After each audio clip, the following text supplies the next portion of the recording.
Ivan, o mártir cristão da Rússia, prefácio. Uma multidão ruidosa e despreocupada deixava o circo. Turistas de todos os recantos da União Soviética e Europa Oriental, crianças de olhos brilhantes, estudantes, famílias da comunidade, todos em busca de entretenimentos. As fontes da praça emprestavam uma sensação de frescor ao lugar, suavizando o calor daquela região sulina. E por entre o povo, um homem, visivelmente nervoso, caminhava rapidamente, procurando avistar os amigos americanos com quem prometera se entrevistar. Na noite anterior, eu fora à reunião da única casa de oração que servia a população da cidade de 1 milhão de habitantes, e ouvira-o entregar um maravilhoso sermão sobre o poder de Deus. Ele mencionara os nomes de Davi Livingstone e Dostoiévski como exemplos de pessoas que empenharam tudo por sua fé. E agora, menos de 24 horas depois, estava sendo seguido pela KGB, Polícia Secreta Soviética, e sabia disto. Sua mente era um torvelinho de terror, a lembrança do mal que poderia atrair sobre a sua família, sua igreja e sobre esses amigos americanos, simplesmente pelo fato de, numa rápida conversa às escondidas, ter concordado em falar conosco.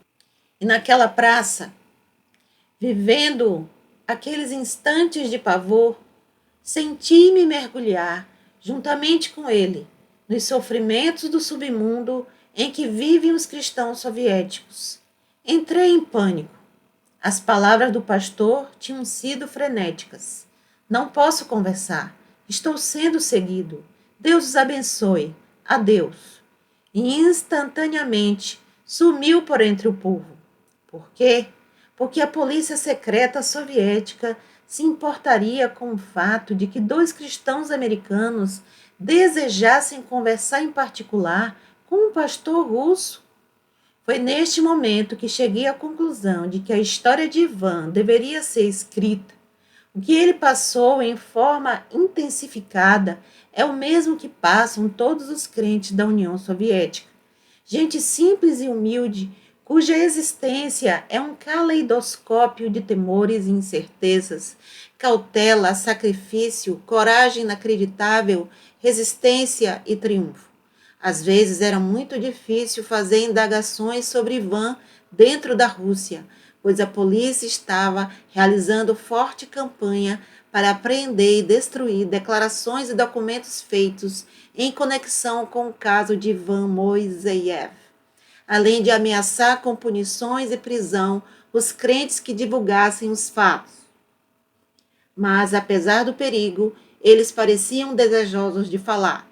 Quantas vezes vimos lágrimas rolarem dos olhos de homens e mulheres que afirmavam: Verno, é verdade, é verdade. Em todos os lugares onde indagamos acerca do rapaz, sua história era conhecida e comprovada. Uma moça da cidade de Omsk, engenheira química, contou-nos de uma reunião política com presença obrigatória que fora realizada na fábrica em que trabalhava, com a finalidade de rebater os rumores falsos que circulavam acerca da morte de Ivan e divulgar a versão oficial sobre a ocorrência. Na Geórgia, conversei, assentada num banco de praça, com uma senhora de meia-idade, cujos olhos estavam vermelhos de chorar. Combináramos previamente de nos encontrar ali, e ela fora, apesar de se achar sob forte tensão. Na noite anterior, a polícia invadira e revistara sua casa, enquanto se achava na igreja. Estiveram à procura de documentos sobre o caso de Ivan Moiseev, mas não encontraram nada. Ela os havia passado adiante, precisamente um dia antes.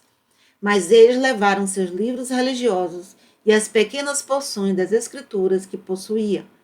Relatou-me tudo isto com a voz embargada, procurando controlar-se, mas quando terminou caiu em pranto, sempre repetindo as palavras: Isto é terrível, terrível. Fomos informados de outros detalhes da história de Ivan na Europa Ocidental, por intermédio de um ex-pastor da sua igreja da Moldávia. A família dele recebera permissão para emigrar por terem eles parentes próximos que residiam na Alemanha. No momento, achava-se presente também um membro da igreja que assistira ao funeral de Ivan. Todos queriam dar testemunho da fé vibrante do rapaz e colaborar para o livro do modo que lhe fosse possível. Cada uma dessas pessoas tinha experimentado sua própria cota de sofrimentos e, se desejasse, poderia relatá-los também. O escritor russo Alexandre Solzhenitsyn tem despertado a atenção do mundo inteiro para a supressão dos direitos humanos básicos dentro dos limites da União das Repúblicas Socialistas Soviéticas. Ele se conta entre os vários porta-vozes famosos do atual movimento dissidente da União Soviética, um grupo de intelectuais que apelam eloquentemente em favor da liberdade de pensamento e expressão e põem a descoberto o sistema soviético de terror policial. No momento em que escrevo, ele acaba de ser exilado pelo governo de seu país, em consequência da publicação em Paris do seu violento livro O Arquipélago Gulag. O que o mundo livre desconhece é que existe outro heróico movimento contrário na União Soviética. Nasceu dentro das fileiras das igrejas evangélicas da União, reprimidas e perseguidas, e algumas destas congregações lançam seus protestos individualmente. Desde 1964, existe uma organização em Moscou, ostensivamente denominada Concílio de Parentes de Prisioneiros. Este grupo clama por total liberdade religiosa e se insurge contra a discriminação, a repressão, as prisões e até a morte infligidas aos crentes da Rússia.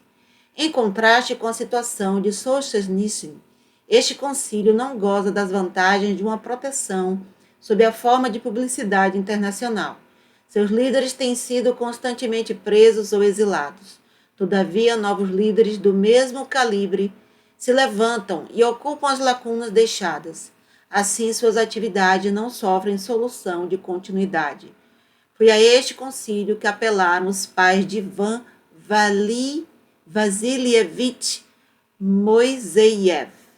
Para os leitores que não estejam familiarizados com a nomenclatura russa, queremos explicar que o segundo nome de cada pessoa é sempre formado pelo primeiro nome do pai, seguido de um sufixo, vich, para o filho do sexo masculino e ova para as filhas. Assim, Ivan Valievich significa Ivan, filho de